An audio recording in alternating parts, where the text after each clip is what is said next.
Hello everyone, मेरा नाम सौरभ है और आज मैं आप सबके सामने लेके आया हूँ सीए फाइनल लॉ का एक क्वेश्चन है जो कि नवंबर 2019 में न्यू सिलेबस में पूछा गया था। The question based on the foreign company. So without wasting any time let's get started with this question. So यहाँ पे ये बताना है in light of the provision of the companies act 2013। यहाँ पे आपको एग्जामिन करना है वेदर की जो फॉलोइंग कंपनीज यहाँ पे जो दिए गए हैं नीचे वो क्या गवर्नमेंट फॉरेन कंपनी कहलाएंगी कि नहीं कहलाएंगी, ये हमें बताना है। सो फर्स्ट अगर हम केस स्टडी की बात करते हैं तो मेसर्स रेडस्टोन लिमिटेड जो है कंपनी है। कंपनी कहाँ पे रजिस्टर्ड है? कंपनी रजिस्टर्ड है सिंगापुर में। कंपनी रजिस्टर्ड है सिंगापुर में। जो बोर्ड ऑफ डायरेक्टर्स है, अब जो बोर्ड ऑफ डायरेक्टर्स है वो लोग क्या करते हैं, वो मीटिंग करते हैं और एग्जीक्यूट करते हैं business decision at the board meeting held in India. So the board of director meets and execute business decision at the board meeting held in India. जो कंपनी जो है वो रजिस्टर्ड कहाँ पे? सिंगापुर में। लेकिन जो बोर्ड ऑफ डायरेक्टर वो मीटिंग कहाँ करते हैं, एग्जीक्यूट कहाँ करते हैं बिजनेस डिसीजन, वो बोर्ड मीटिंग जो होती है वो इंडिया में होती है। तो क्या ये कंपनी रेडस्टोन लिमिटेड क्या ये फॉरेन कंपनी कहलाएगी कि नहीं कहलाएगी, ये हम आगे पढ़ लेंगे। दूसरा केस स्टडी बोलता है कि जो Mrs blue star public company limited एक रजिस्टर्ड कहाँ पे है? रजिस्टर्ड है थाईलैंड में रजिस्टर्ड है।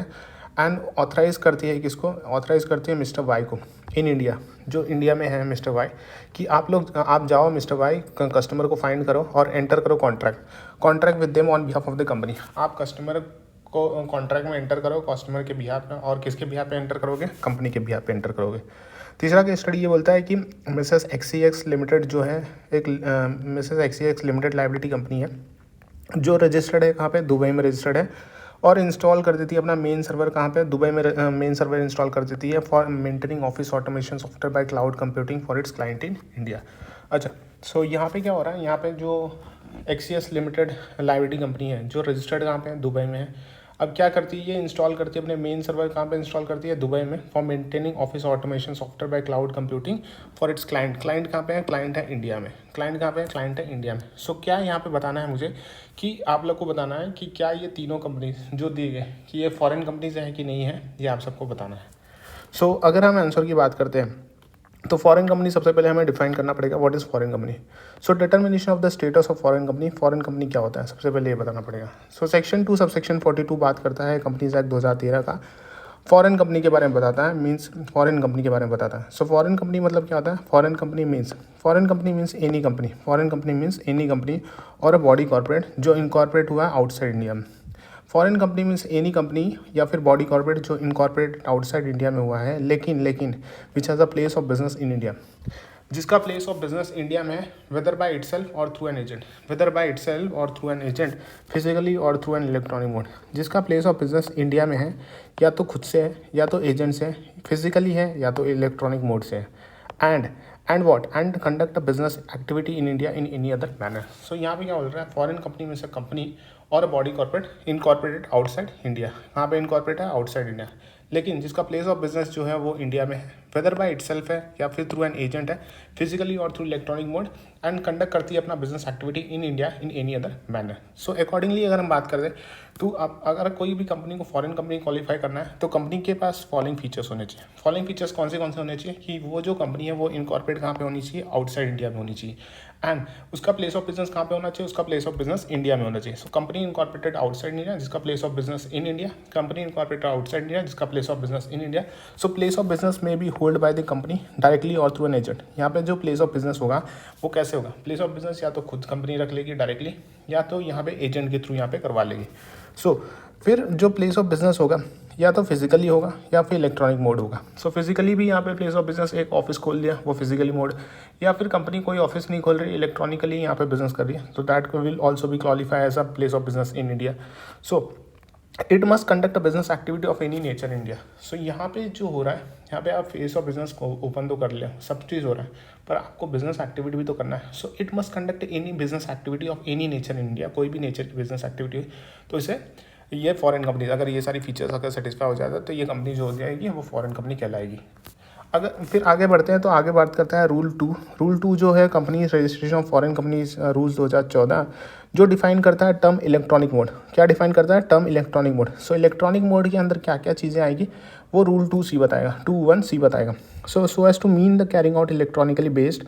सो यहाँ पे क्या होता है कि रूल 2C जो बोलता है डिफाइन करता है electronic mode, so as to mean carrying out electronically based business to business और बिजनेस टू कंज्यूमर ट्रांजेक्शन, यहाँ पे इलेक्ट्रॉनिकली बेस्ड यहाँ पे क्या हो रहा है, B2B या फिर B2C ट्रांजेक्शन हो रहा है, डेटा इंटरचेंज हो रहा है and other digital supply transaction रहा है। B2B B2C कस्टमर ट्रांजेक्शन रहा है, B2B ट्रांजेक्शन रहा है, B2C ट्रांजेक्शन रहा है, डेटा इंटरचेंज हो रहा है, अदर डिजिटल ट्रांजेक्शन हो रहा है। अब ऑफरिंग और एक्सेप्ट डिपॉजिट, ऑफरिंग और एक्सेप्ट डिपॉजिट, ऑफरिंग और एक्सेप्ट डिपॉजिट, आप ऑफर कर रहे हो या फिर एक्सेप्ट कर रहे हो, ऑफर कर रहे हो या फिर एक्सेप्ट कर रहे हो क्या, डिपॉजिट, और इनवाइटिंग डिपॉजिट, इनवाइट कर रहे हो डिपॉजिट या फिर एक्सेप्ट कर रहे हो डिपॉजिट, या फिर subscription in securities in India और from a citizen of India.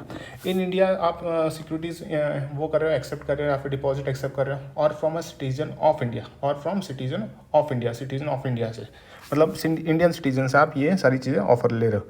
फिर फाइनेंशियल सेटलमेंट की बात करते हैं।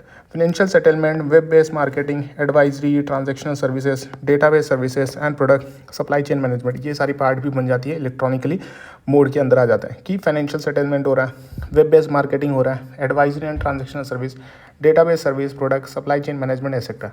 Online services such as telemarketing, telecommunication, telemedicine, education and information research etcetera. So यहाँ ऑनलाइन सर्विसेज जैसे टेली मार्केटिंग, टेलीकम्युनिकेशन, टेलीमेडिसिन, ये भी इलेक्ट्रॉनिक मोड का पार्ट बन जाता है। ऑलरेडी डेटा कम्युनिकेशन सर्विस, ये भी किसका पार्ट बन जाता है, इलेक्ट्रॉनिक मोड का। So whether conducted by emails, यहाँ पे जो इलेक्ट्रॉनिक मोड्स होगा, वेदर चाहे वो ईमेल से हो सकता है, मोबाइल डिवाइस से हो सकता है, सोशल मीडिया से आप कर सकते हो, क्लाउड कंप्यूटिंग से कर सकते हो, डॉक्यूमेंट मैनेजमेंट, वॉइस और डेटा ट्रांसमिशन और otherwise. So it is immaterial, immaterial whether main server जो है वो इंडिया में इंस्टॉल है या आउटसाइड इंडिया में इन्वॉल्व है। तो ये इमटेरियल है कि क्या आपका मेन सर्वर इंडिया में इंस्टॉल है या आउटसाइड इंडिया में इन्वॉल्व है। सो पहला हम अगर केस स्टडी हम देखें तो इसके बेस पे अगर हम देखें first case study, based on the provision as stated above, following conclusion यहाँ पे हम ड्रॉ कर सकते हो कि मैसेज जो रेडस्टोन लिमिटेड है वो फॉरेन कंपनी नहीं है। फॉरेन कंपनी क्यों नहीं है, फॉरेन कंपनी इसलिए नहीं है क्योंकि वो जो कंपनी है वो होल्ड कर रही है पोर्ट बेटिंग इंडिया में, in it self can not establish the company is conducting business activity India. तो यहाँ पे कोई बिजनेस एक्टिविटी तो कर नहीं रही है वो कंपनी मिसेस रेडस्टोन, यहाँ पे जस्ट वो बोर्ड मीटिंग इंडिया में हेल्ड कर रही है, इसका ये मतलब नहीं कि वो बिजनेस एक्टिविटी कर रही है। सो दैट देयरफॉर मिसेस जो रेडस्टोन लिमिटेड है वो फॉरेन कंपनी नहीं है। फिर बात करते हैं Mrs blue star public company limited registered जो थाईलैंड में है। थाईलैंड की अगर हम बात करें तो इस कंपनी की बात करें तो will be consider as a foreign company. Foreign company इसलिए कहलाएगी क्योंकि ये ऑथराइज बाय मिस्टर वाई। ये क्या करती है, ऑथराइज करती है, मिस्टर वाई को ऑथराइज करती है। आप जाओ कस्टमर को फाइंड करो, एंटर करो कॉन्ट्रैक्ट में और कंपनी के बिहाफ में आप ये सारी एक्टिविटीज़ करो। तो therefore this company is consider as a foreign company. फिर थर्ड वाला जो केस स्टडी था वो बोलता है कि जो XCX limited liability partnership limited liability company थी जो रजिस्टर्ड थी दुबई में, अब इसे भी हम फॉरेन कंपनी कहेंगे as it is engage in maintaining office automation software by cloud computing for its client in India. कहाँ पे क्लाइंट है, क्लाइंट है इंडिया में। सो यहाँ पे ऑफिस ऑटोमेशन सॉफ्टवेयर आप मेंटेन कर रहे हो, क्लाइंट कहाँ पे, क्लाइंट है इंडिया में। आपका जो सर्वर है वो इमटेरियल है, सर्वर कहीं भी हो सकता है। देयरफॉर ये जो कंपनी है मिसेस XCX लिमिटेड जो है वो फॉरेन कंपनी कहलाएगी। इसी के साथ ये क्वेश्चन यहीं पे खत्म होता है। Thank you so much.